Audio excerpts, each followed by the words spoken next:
So for our session tonight, we are blessed once again to have another returning speaker in Pastor Emman Tamargo, a graduate from Grace Ministerial Academy and a pastor in Grace Through Faith, Grace Through Faith Community Church, Dasmariñas, Cavite.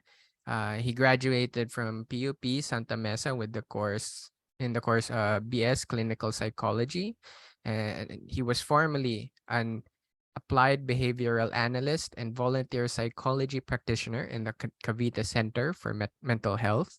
And he's currently an instructor in Emilio Aguinaldo College, Cavite campus, while also studying MA in biblical counseling in the PTS College and Advanced Studies. And so for tonight, he will be speaking on tonight's topic, my motivation for learning, self-fulfillment or fulfilling my purpose. I give to you Pastor Emman.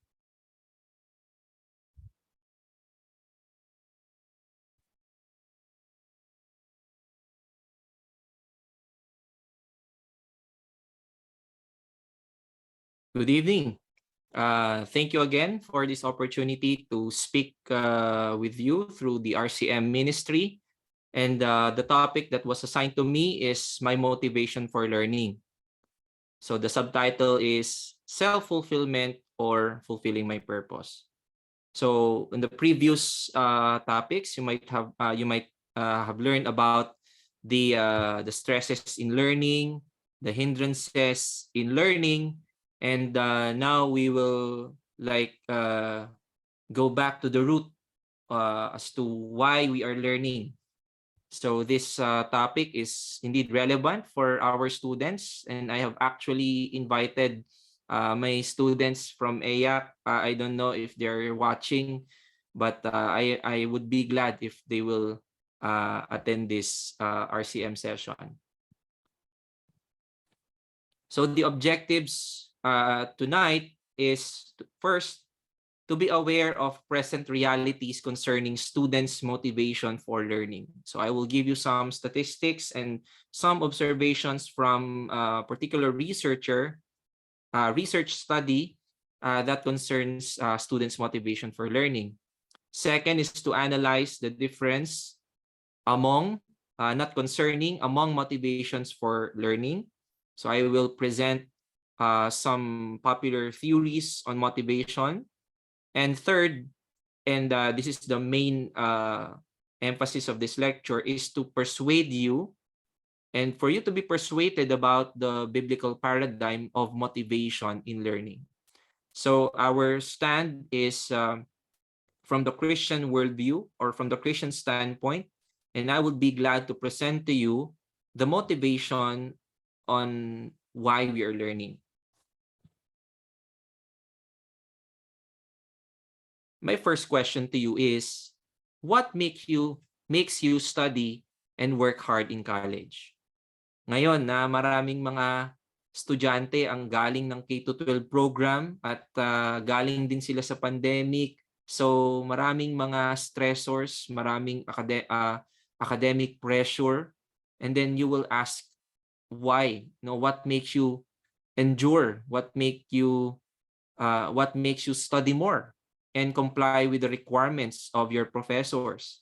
So, tugma rin ito sa aking mga tinuturo, especially about the self, kasi may mga bagay na dapat na maunawaan ng isang college student using some of the theories, and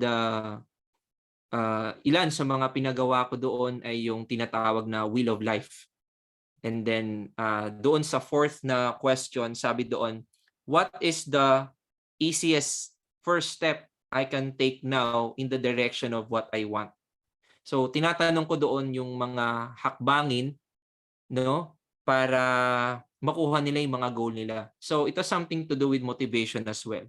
So I will give you some responses from my students. So I will not mention their names, but I will mention the course that they currently pursue. So I have two. First, from a nursing student, ganito niya sinulat yung kanyang response sa kanyang output. na pinasa sa akin. And I quote, "For me, I want to improve my personal development to have satisfaction. Personal development is important because if I work things out in my personal development, it will have a domino effect on the aspects of my life because I will be the one who really knows myself and I can help myself. It's hard to work out things on our own, but at least we try to come up with our own life for us to grow and have a better life. If we know the purpose of our life, it will accomplish a lot for us. We can be the best version of ourselves if we focus on our personal development." So yun ang sabi ng isang nursing student. So para sa kanya, minomotivate niya yung kanyang sarili kasi gusto niya mag-improve ang kanyang personal life, and gusto niyang makilala pa yung kanyang sarili. Okay? Another naman from a civil engineering student, simpleng-simple lang ang sagot niya. O, bakit ka nag-aaral? Anong gusto mong gawin? Sabi niya, "I want to finish my studies and help my family." So itinuro ko sa kanila na may pagkakaiba rin yung thinking ng West sa East. So yung sa West ay tungkol sa competition. The Western thought thinks about developing themselves to compete with each other. And while on the other hand, sa Eastern thought, they want to help their family. All their aspirations are connected to the family. Well, sabi ko rin na hindi yon nangyayari sa Western and Eastern thought lang. They could be real, no, in both worlds. So, dito naman sa isang research study na ginawa, no, sa Institute of Personality and Social Psychology sa University of California, Berkeley, ang pamagat ng research study na yon at kanyang pinresent sa nung professor na to sa graduate school, ang title ay "Why Students Learn and Sometimes Don't Learn." So sa kanyang pag-aaral, no, natuklasan niya na sa mga college students, the primary focus of learning is to get the best grade possible. Gusto nila na maging maganda ang grado. Yung iba gusto lang talagang makapasa, no? So classify niya yon as extrinsic motivation. So galing sa labas, no? Yung nag-grade sa kanya. Grades are being the focus of college students. Secondary reasons were, first, become competent, makipagtagisan, kumbaga, linangin ang kanilang mga larangan. Pangalawa is to prove themselves. They want to prove that they can do something great. They want to prove themselves that what they have chosen is right, no? And they want to prove to others, no, that they can finish their course. Siyempre, kahit sa pamilya, no, may mga doubts, and yung iba pinressure lang sa course na yon, no? At gusto nilang i-prove yung kanilang sarili na kaya ko tong gawin, no? And also, they study because they want to avoid mistakes. The last reason, interestingly, yun ang lumabas sa research, is to learn about the content of a course for its own sake. So imagine, primary focus, basta makapasa ko, mairaos ko yung college. Tapos yung huling reason, para maunawaan yung mismong content ng kurso ko. So ano raw yung nangyayari? Ano raw yung resulta? Ang resulta, yung goals ng mga estudyante hindi tumutugma doon sa layunin ng lecture nila galing sa kanilang mga instructor. 'Di ba? Kapag may mga lesson or module, may mga objectives doon, 'di ba? Mga main objectives and sub-objectives. So yung mga students nakatingin agad dun sa goal nila, minomotivate nila yung kanilang sarili, gusto kong magkaroon ng maayos na grade, gusto kong magkaroon ng Latin honors, pero they miss the objectives of their instructors. So yun ang resulta. Paano raw ito minamanage ng mga estudyante, no? They overstrive. So ang ginagawa nila pinipressure nila yung kanilang sarili na kumuha ng mga requirements basta't kaya nila, and they overstrive for it, or kumukuha sila ng mga exams and mga requirements nila, pero nandun na siya sa pagbagsak. Kumbaga, pinipilit na lang niya yung kanyang sarili. So ang assertion dito ng researcher, students' tendency to focus excessively on their grades is related to fear of failure. So pag ikaw daw ay nakatutok masyado sa grade, yun daw ay may kaugnayan sa sa iyong pagkatakot na bumagsak. Para kang nasa pendulum na, okay, ayokong bumagsak, kaya kailangan kong pag-igihan. So nagiging motibasyon ay grades. Kasi ayaw niyang bumagsak sa kurso niya. So ito yung nag-research, no? Pangalan niya si Professor Martin Covington. Isa siyang psychology professor sa UC Berkeley, and then senior research psychologist din siya. So ito yung sinabi niya sa kanyang lecture, no? And I quote, "Students often see the process of being graded as an evaluation, not of the work they have done, but of their personal worth. Good grades, to many students, imply not hard work, but inherent ability, while poor grades imply inability. As a result, they try to avoid low and failing grades because they assume such grades would mean they are incompetent, not simply that they need to work harder or differently in order to learn." Gusto nilang tanggalin yung pananaw sa kanila na grades measure your intelligence or your ability. Parang yun lang. Na kapag meron kang mataas na grade, matalino ka talaga, pero pagka poor grades naman, sinasabi na wala kang ganong alam. You are incompetent.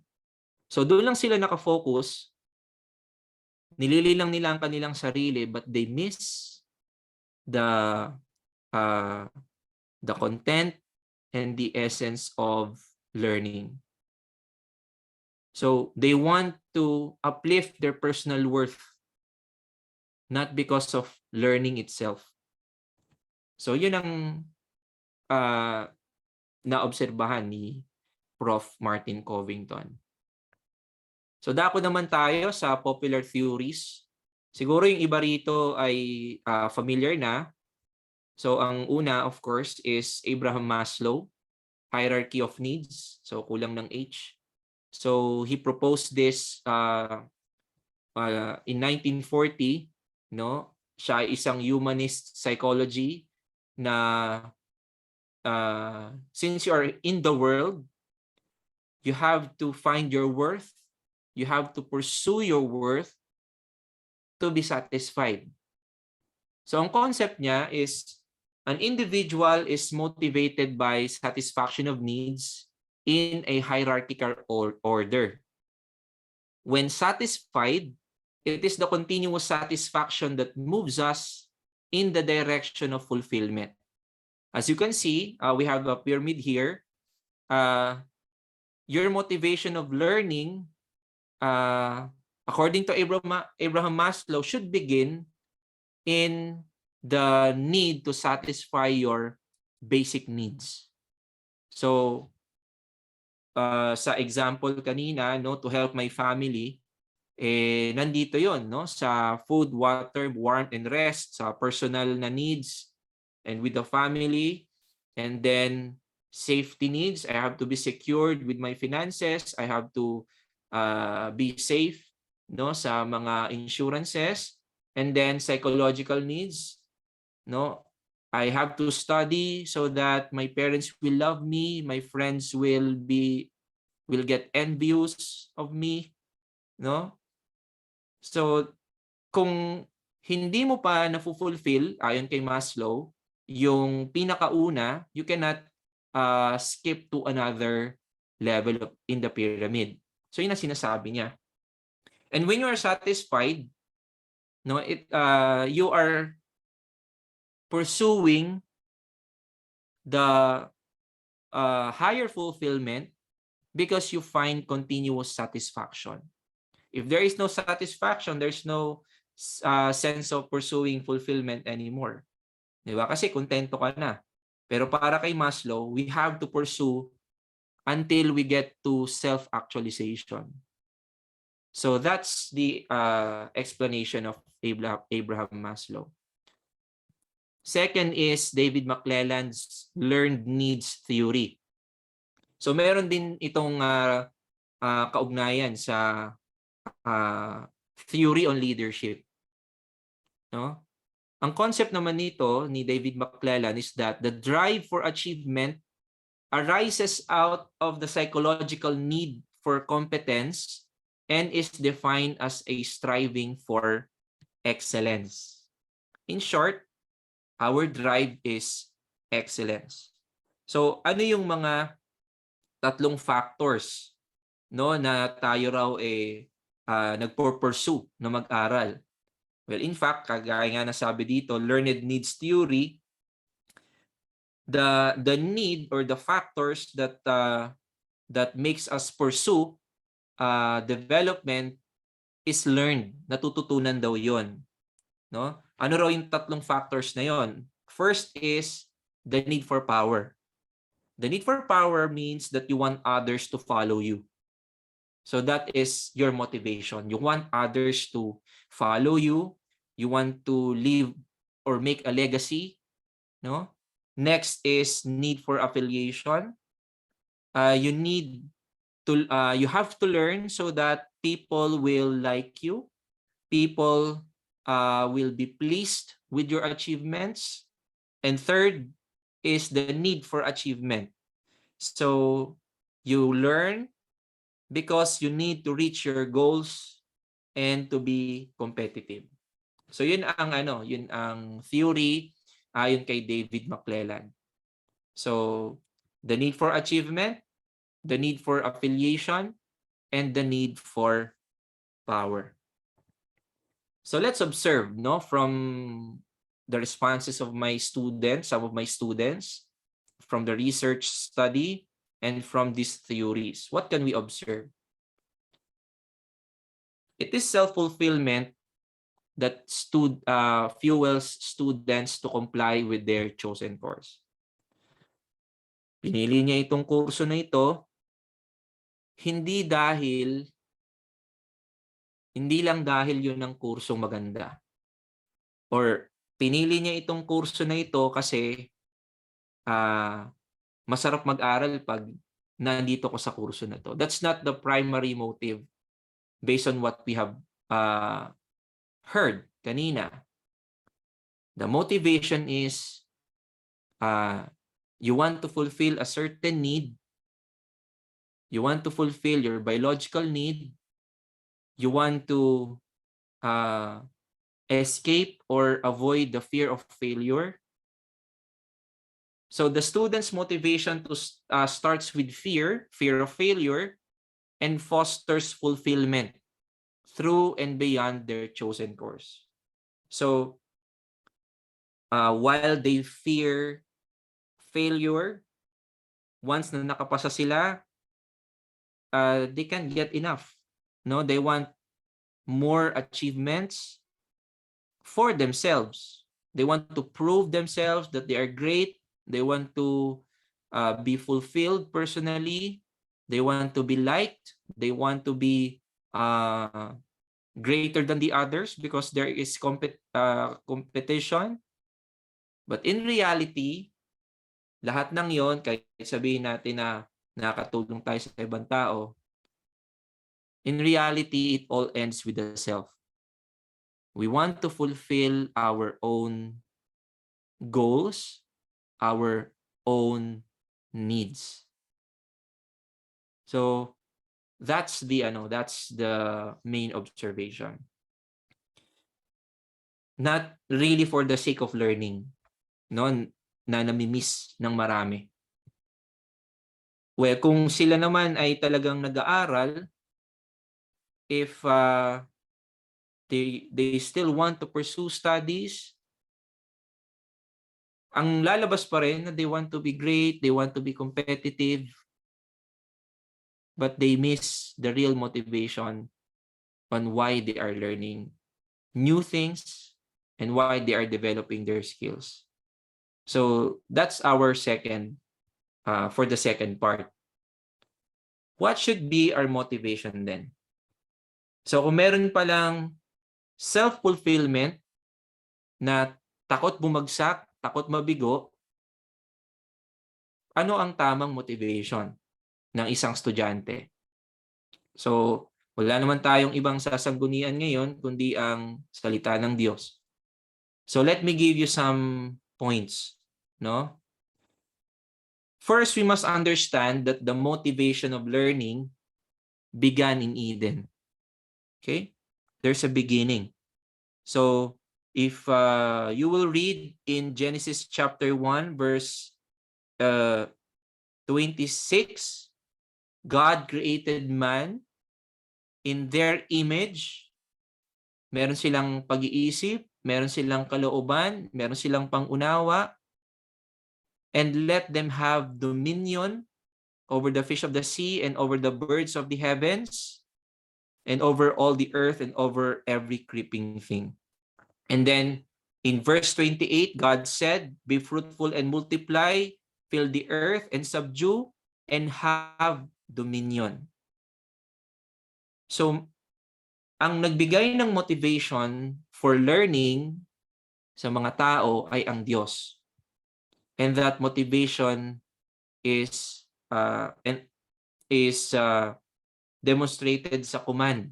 No, since ikaw ay kinreate ko, you have to learn how to make dominion sa creation na pinagkatiwala ko sa iyo.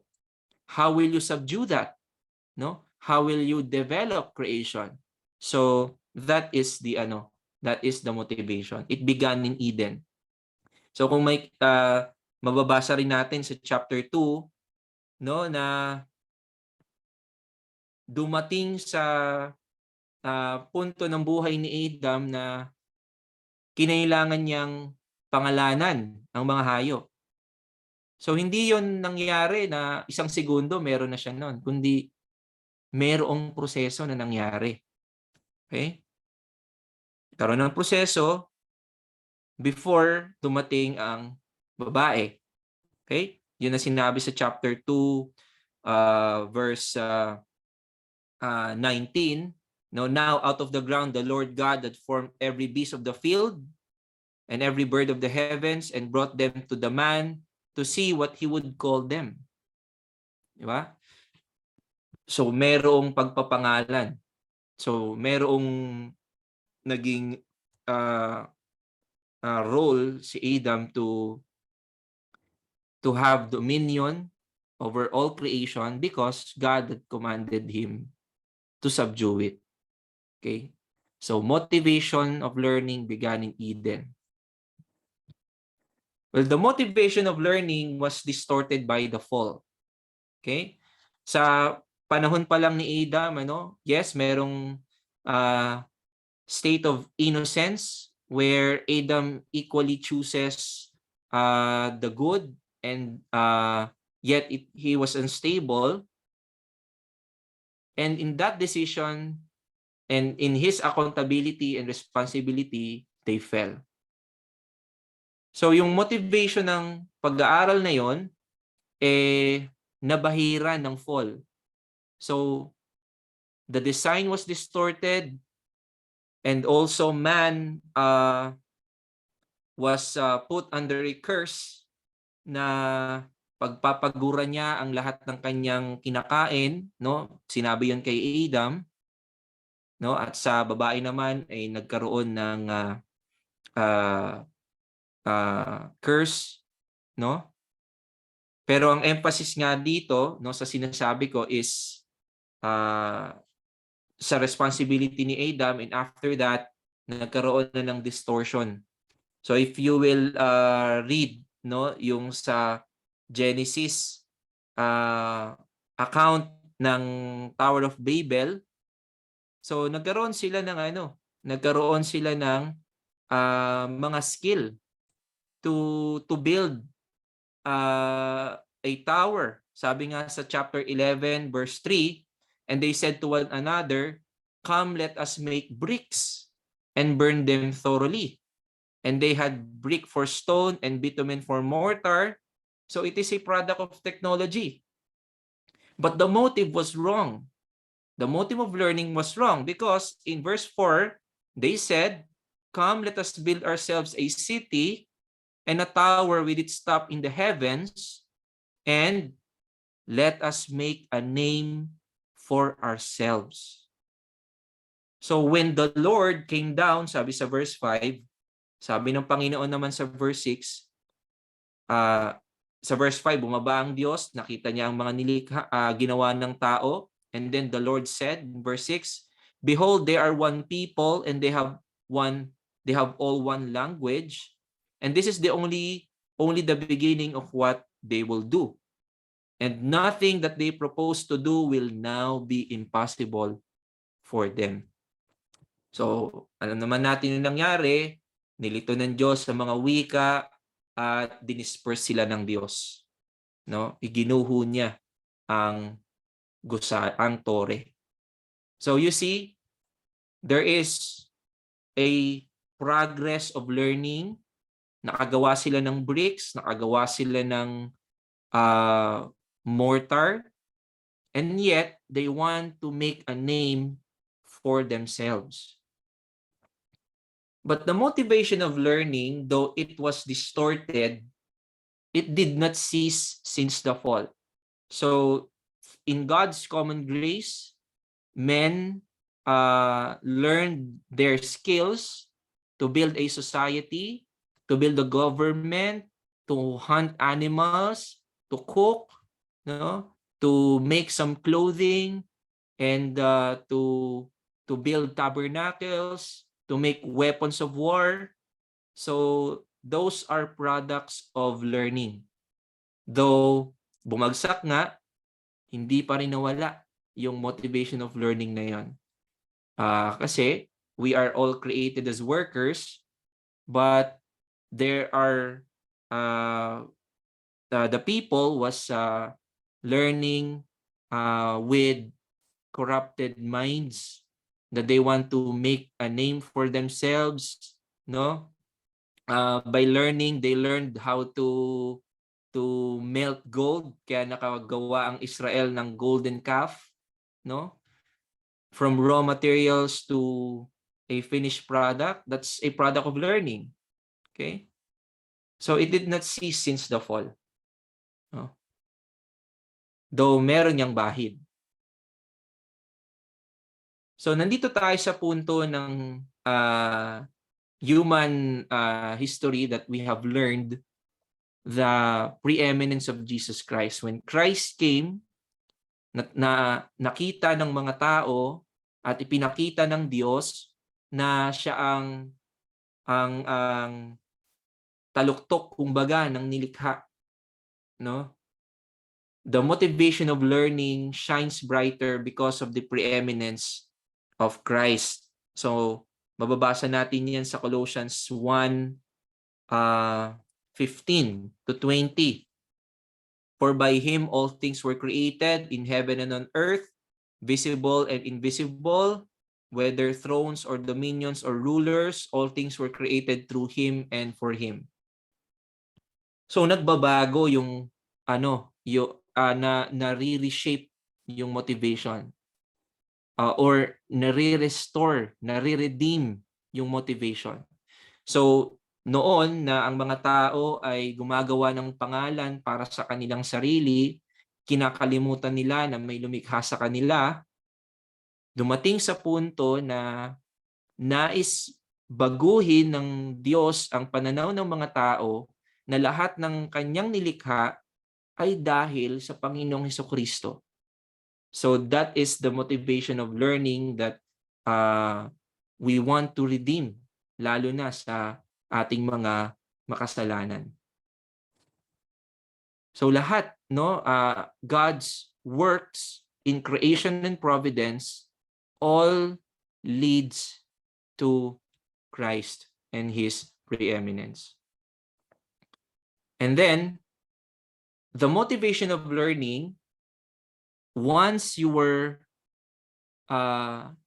transformed, you have a renewed life, no? As compared to those who are still corrupted from their sins, yet they are flourishing. Alam ngayon ng mga binago ng Panginoon na ang kanilang pag-aaral ay hindi na lamang para sa kanilang sarili. They do not live for themselves anymore. They learn, they develop their skills for the upbuilding of His church and for His cause. So mababasa natin yan sa 2 Corinthians chapter 8, verse 7. Tumutukoy ito, no, sa pagbibigay ng kontribusyon, no, ng mga Macedonians. And then pinaliwanag ni Pablo, no, na sa kanyang sinabi dito sa verse 7, but as you excel in everything, in faith, in speech, in knowledge, in all earnestness, and in our love for you, see that you excel in this act of grace also. Hindi lang kayo mayaman sa pananalapi, kundi mayaman din kayo sa kaalaman, mayaman din kayo sa pananalita. Kanina, nakita natin na merong need for excellence. Dito, ang paliwanag ni Pablo at ang sinasabi niya sa mga mananampalataya, you excel in everything. Okay?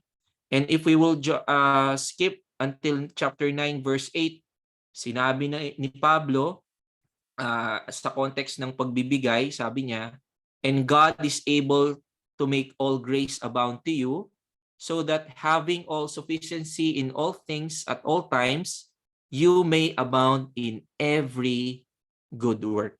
It is because of the Lord Jesus Christ in His bounty, nung siya ay nagtagumpay sa krus ng Kalbaryo, nagbigay siya ng mga kaloob sa tao, kabilang na doon yung kaalaman na kailangang paglinangin para sa ikalalago at ikasusulong ng layunin ng kaharian ng Diyos. So we are sufficient in all things. God is abounding in His grace so that we will be, God is sufficient in salvation so that every believer should be abounding in every good work. And that is the motivation of learning. No? We want to be abound in every good work for the upbuilding of His church, for the sake of the gospel. And so we endure academic pressures, we comply with the requirements, no, we still strive to learn because God created us for Himself. And now, to those who are believing in Jesus Christ, they were given much of the salvation blessings to be used for good work. So, contrary to self-fulfillment, the primary motivation of learning is to study God's glory in creation for His glory.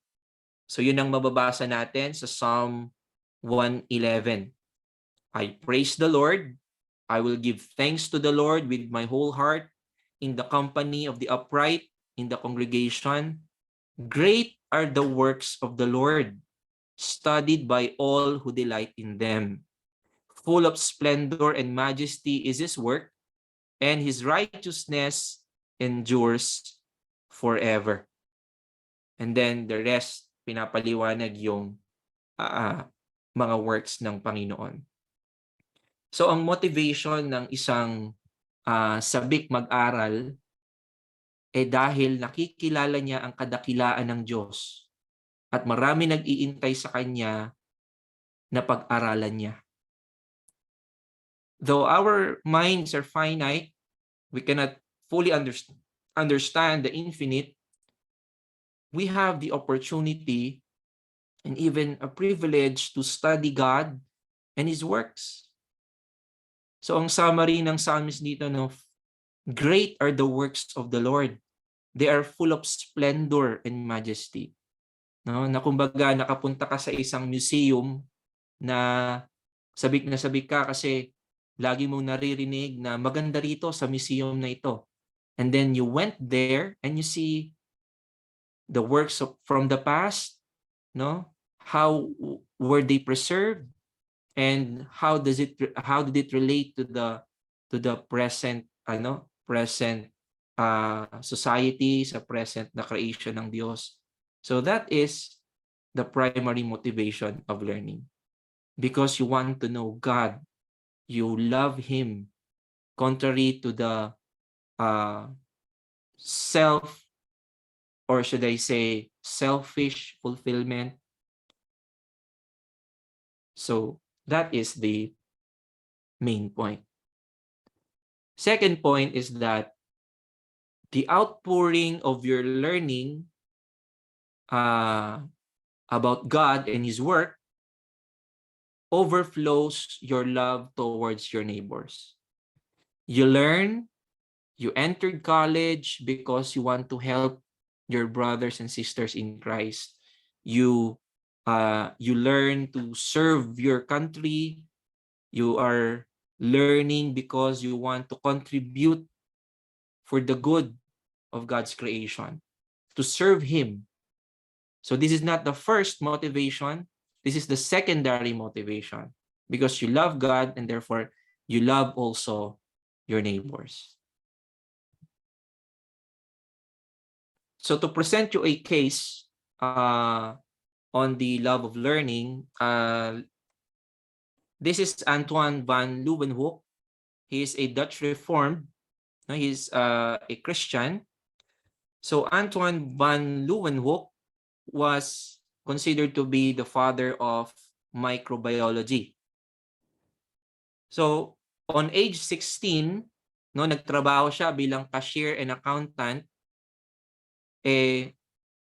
Wala pa siyang ganong alam na lingwahe. So nakita niya sa kanyang pagtatrabaho yung isang magnifying glass. At gusto niya na magkaroon ng sarili niyang microscope. Gusto niyang mas mapalinaw pa yon. So ang sabi pa nga, siya lang ang nakagawa ng sobrang linaw ng magnification ng microscope na hindi na kayang i-replicate pa sa ngayon. So anong kanyang inambag? Siyempre, nag-ambag siya ng libro, best-selling book na Micrographia. Nandun yung illustration ng microfungus. Dinescribe niya yung bacteria kahit wala pang word na bacteria noon, no?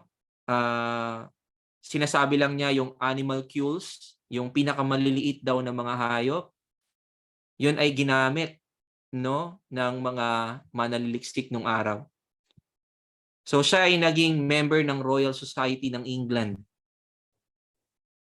including Isaac Newton and Robert Boyle, no, ilan sa mga scientists. And ang nag-survive na lang na microscope ni Antoine van Leeuwenhoek ay 11. Marami siyang ginawa, pero yun ay nakatulong para mapalawak ang pagsasaliksik, no, tungkol sa mga maliliit na mga organismo. Pero nag-aral siya, minahal niya ang kanyang pag-aaral dahil manghang-mangha siya sa kaluwalhatian ng Diyos. He believed that there is an intelligent designer that made these discoveries through his microscope. So let me end by this quote from Antoine van Leeuwenhoek. Sabi niya, and I quote, "It is to be hoped then that the inquirers into nature's works, by searching deeper and deeper into hidden mysteries, will more and more place the discoveries of truth before eyes of all, for us to produce aversion to the errors of former times, which all those who love the truth ought diligently to aim at. For we cannot in any better manner glorify the Lord and Creator of the universe than that, in all things, how small forever they appear to our naked eyes, which yet have received the gift of life and power of increase, we contemplate the display of His omniscience and perfections with the utmost admiration." Sa pagsusuri ko ng kanyang sinasabi, parang ganito: I am enjoying every moment of learning because it reflects God's glory. It declares the glory of God, no? Na kailangan pa niyang makaimbento talaga, no, ng microscope to magnify figuratively the glory of God. At yun yung madalas na nami-miss ng mga college students ngayon. Yung love of learning, yung motivation na we are learning because we are created by God with minds that can develop, and the moment that we have learned something, like for example an equation or uh, a culture, a certain culture, a certain part of history, we see God's glory there, not only in creation but in providence. So I hope that we should not miss God's glory in the minute details of studying our specific course. So I hope that you are encouraged by this man. He loved learning because he was motivated by his deep sense of awe towards his creator. So I would like to leave you with this challenge. The true motivation for learning starts with God, His glory, His work, and is demonstrated through the endurance of responsible learners. We have many reasons to learn, but we should not miss this single motivation, the single purpose, that it all starts with the glory of God, and we are to pursue that by learning our different from and through our different courses. Thank you so much for listening, and we will proceed with our Q&A. Thank you. Thank you, Pastor Emman, for your session. It's really enlightening and reminder, even as we pursue our various vocations and learnings. For now, we will now be moving to our Q&A portion. But just a few reminders first. Please keep your questions short and to the point so that we can have more time for as many questions as possible. And please avoid asking questions regarding very specific cases that might involve sharing private information.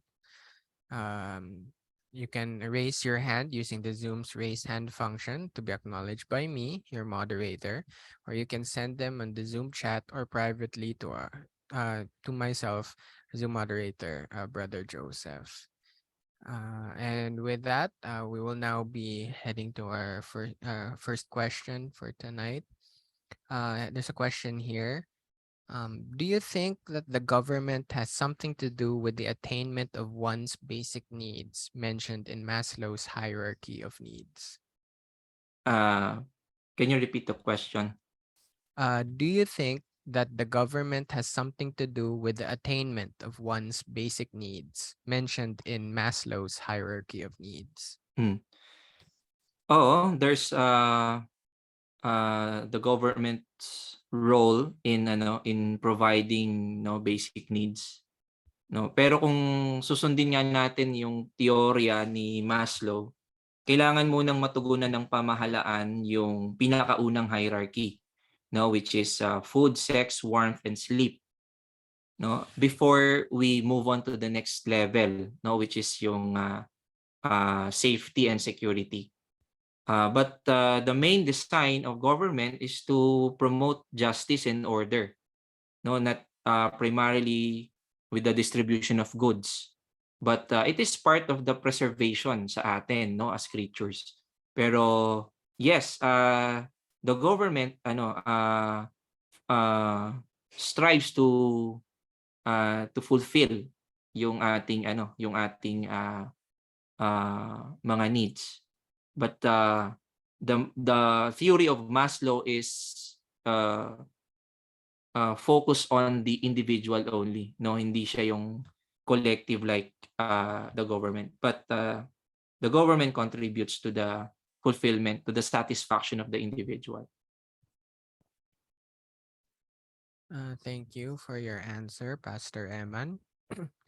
Our next question is, how do we counsel someone whose joy for learning is clouded by the pressure to finish despite their academic struggles?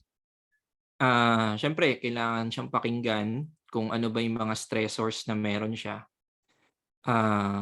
Baka nahirapan siyang i-solve yung mga bagay na yon. Maybe the person finds it difficult to solve those problems that was supposed to be not not to be solved by that person, no? May mga problema kasi or stressors na kaya lang natin, no, within our control, but there are other academic pressures that we cannot really control by ourselves. So we have to solve objectively. We have to enumerate saan ba tayo na-stress, no? Halimbawa, may magagawa ba tayo kapag ganito yung ginawang deadline ng professor, tapos nagsabay-sabay yung deadline?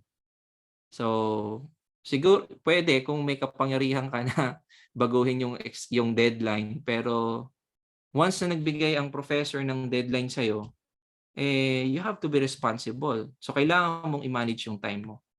So kagaya nun, hindi natin kontrolado yun. Ang kontrolado sa atin, kung paano natin i-manage yung time natin. So madalas doon tayo nagfe-fail kahit hindi na tayo college students, fail pa rin tayo doon sa bagay na yun.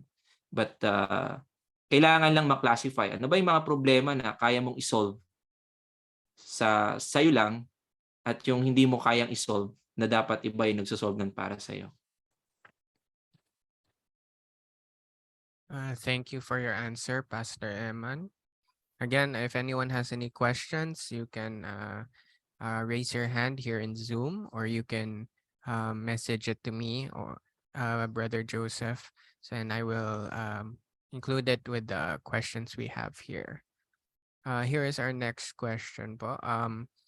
How do you approach a well-learned, successful student or graduate who is an unbeliever, that he could refocus his motivation for learning to a much higher or noble goal if you are less successful or learned than him or her?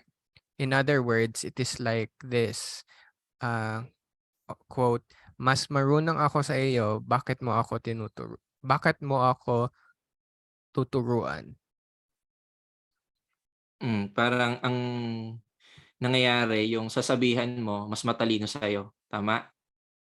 Paano mo sasabihan na mas merong noble goal? Yes. Siyempre you have to perhaps encourage the person to involve to activities that are really worth, no? Merong mga civic service, community service, 'di ba? Yung iba naman halimbawa, nag-e-emphasize sila yung depende sa kurso nila, ang mas nakatutok sila sa research. So you might give a certain idea na baka pwede nilang saliksikin. Pero the character should be you humbly listen to those who are learned. Kasi nga ikaw yung dapat na mas matuto, eh. Hindi mo dapat isipin na, ah, parang mas marunong 'to sa akin, 'di ba? Kung ang Diyos ang nagbigay sa kanya no'n by His common grace kahit unbeliever pa siya, you have to appreciate, 'no? Kagaya nun, may mga research studies na galing naman sa mga hindi Kristiyano, pero nakikinabang tayo. So we have to be thankful for that, no, because of God's common grace. But if you know someone na unbeliever, and then you try to listen, what can you pick up from that person na magagamit mo, na natututo ka, and in turn, you have to encourage the person to ano bang mga plano mo ngayon, then you could suggest to lead the person to something worth ano ba, worth serving, limbawa, or worth studying.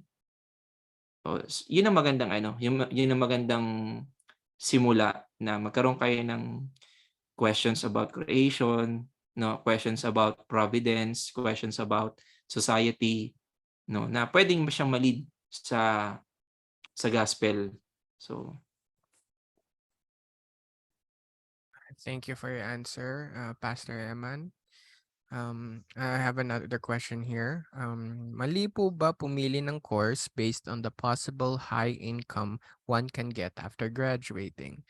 For example, marami nagsasabi na pumili sila ng engineering course because the pay is higher than jobs you get from other courses. hmm, ah,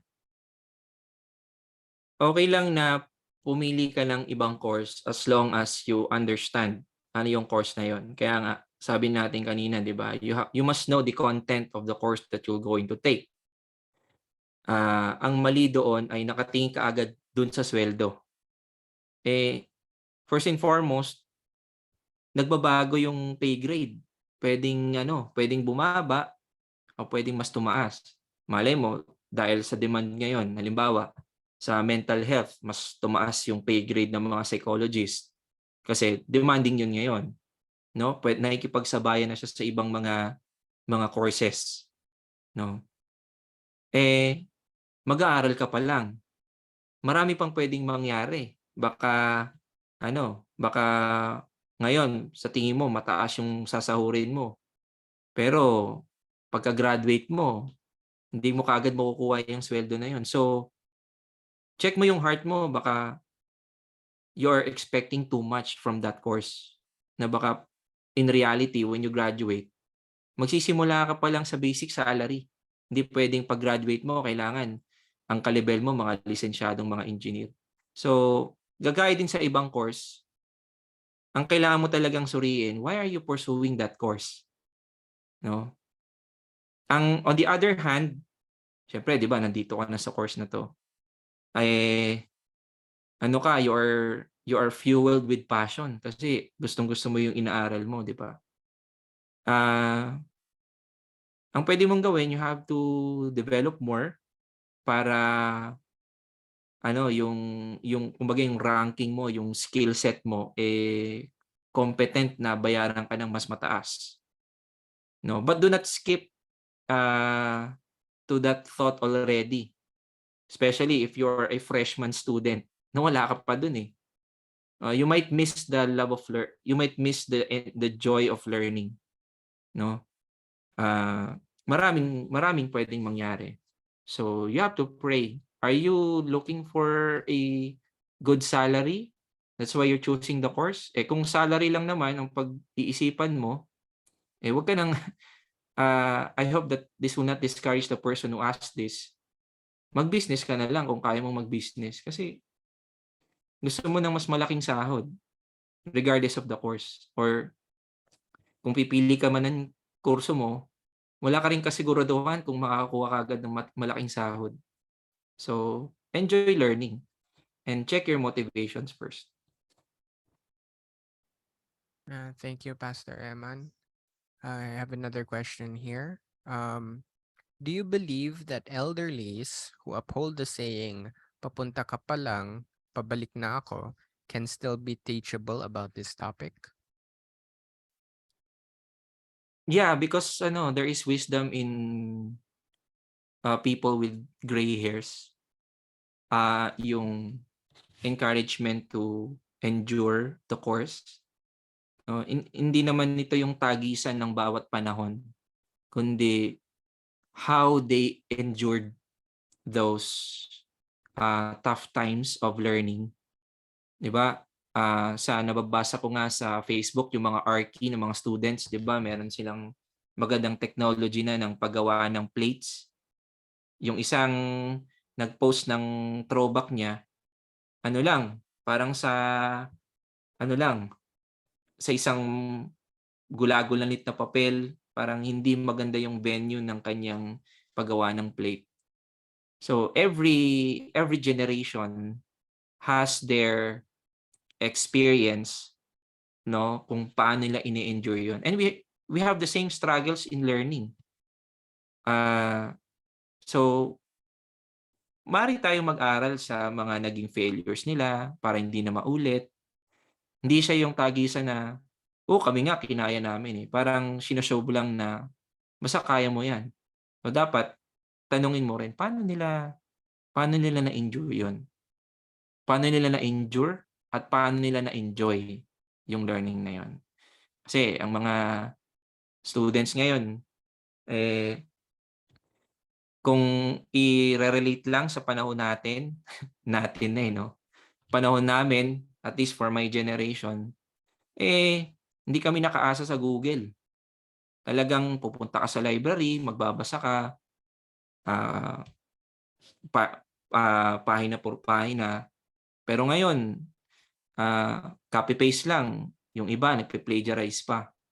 So, mag-aral tayo, matuto tayo sa mga matatanda. So, kung ang kahulugan mo ng papunta ka pa lang, pabalik na ako, eh, inaasar ka lang, 'no? Kasi ang mga sinasabi ng mga kabataan ngayon, eh, ba't 'di tayo nagkita? Ah, Merong wisdom sa mga matatanda. Kaya dapat makinig tayo at, 'wag nating i-shrug off yung mga advices nila.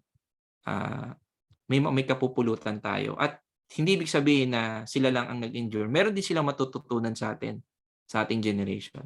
Kasi lahat tayo kailangang makapag-adjust sa current setting. So, puwede mo ngang asarin, na kayo nga hindi kayo marunong mag-Facebook, kayo hindi kayo marunong mag-Messenger.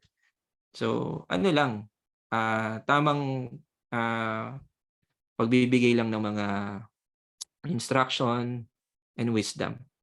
Not just the skill but the character as well. Thank you, Pastor Emman. We have someone raising their hand. Eliza, can you unmute? Hello, rinig po ba ako? Yes, yes. Okay, Pastor Emman, may question po ako kasi, parang in-emphasize niyo po sa topic niyo tonight yung motivation behind learning. One thing na, is a reality po especially sa college na may mga tao na they get to maybe their third year of college tapos na-decide nila bigla na gusto nila mag-shift to a different course. So while yung motivation po nila ay nandun yung to learn other fields or to branch out, there's also that reality na studying takes time and resources, money, hindi lang po tuition pero yung everyday gastos, yung allowance for food and stuff. So how do we balance that po yung um, motivation to learn a different field na you might be more passionate about versus staying in your field, the field you are in, na you originally chose in para lang makatapos po? So ang, context mo is because of the resources kaya siya nag-shift, tama?